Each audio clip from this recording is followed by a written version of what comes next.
ہم سورۃ فیل کی عموماً تلاوت کرتے ہیں، الم تر کیف فعل ربک باصحاب الفیل الم یجعل کیدہم فی تضلیل وارسل علیہم طیرا ابابیل ترمیہم بحجارۃ من سجیل۔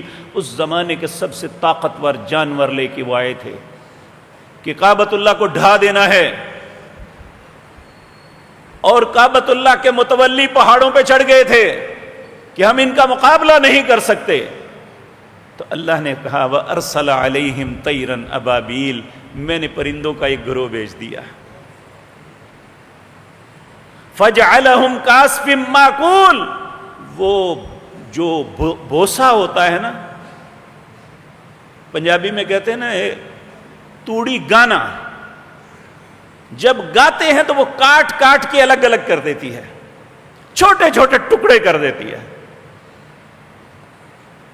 تو اللہ نے کہا میں کعصف معقول، میں نے انہیں بالکل ٹکڑے ٹکڑے کر دیا تھا۔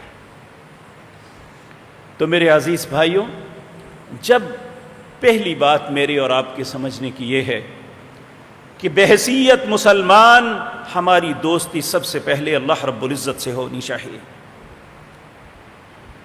اللہ اکبر۔